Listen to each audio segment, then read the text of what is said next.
Greetings from Snake Mountain Boat Works on Wednesday, February 8, 2023.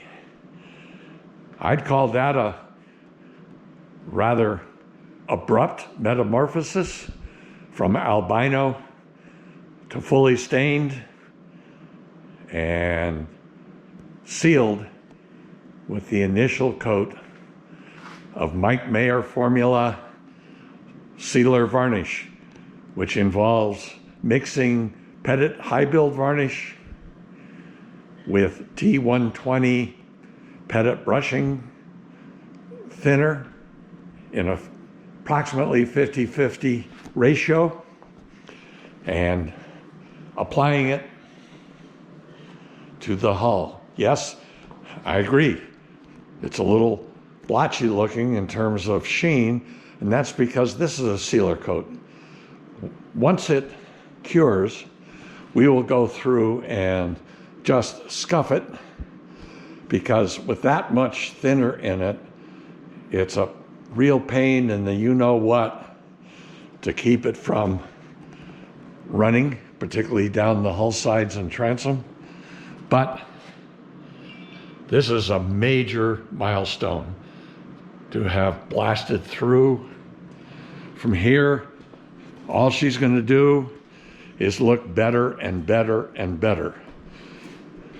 Other than that initial scuffing, we won't touch her with any abrasives until we've applied at least 5 additional coats, and then periodically we will hand sand her very lightly again till we get up to about 15 coats, and it all depends on the boat. We need film thickness. We also need uniform sheen and color, and it's a judgment call. There's no absolute, how do you do this formula? Is it 14 or 15? I'll tell you when we get to 14 or 15, and we'll decide from there. At about that time, we will mix our yellow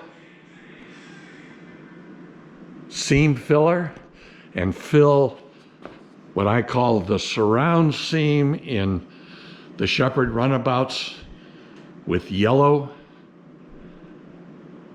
Sikaflex, or probably Total Boat seal, and then we will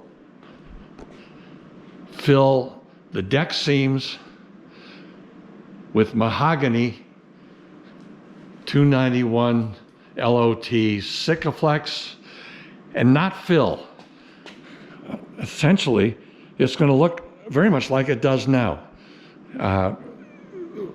Shepherd did not fill these seams fair to the surface of the wood. Rather, the trick is to pay the seams a little bit, maybe half full, so that this surface in here presents as concave. But that's a ways in the future. For now, it's varnish time. We'll varnish and varnish and varnish.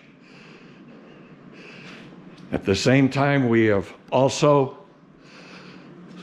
stripped her monster ceiling panels, and these will be finished blonde. Now, we do this using the amber varnish, and you'll see that there are some dark areas, but that's where a seat hits the side. This is the,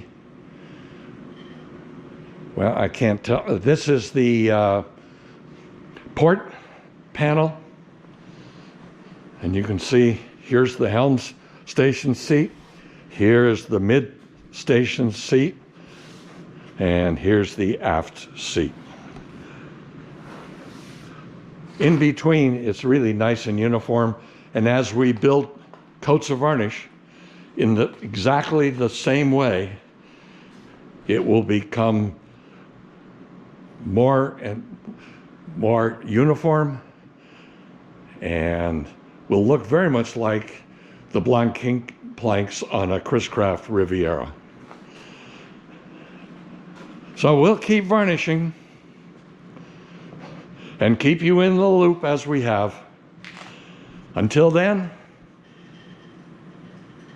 this is our update as summertime blasts through the staining and sealing Milestone. Thank you so much. Bye-bye for now from Snake Mountain Boat Works.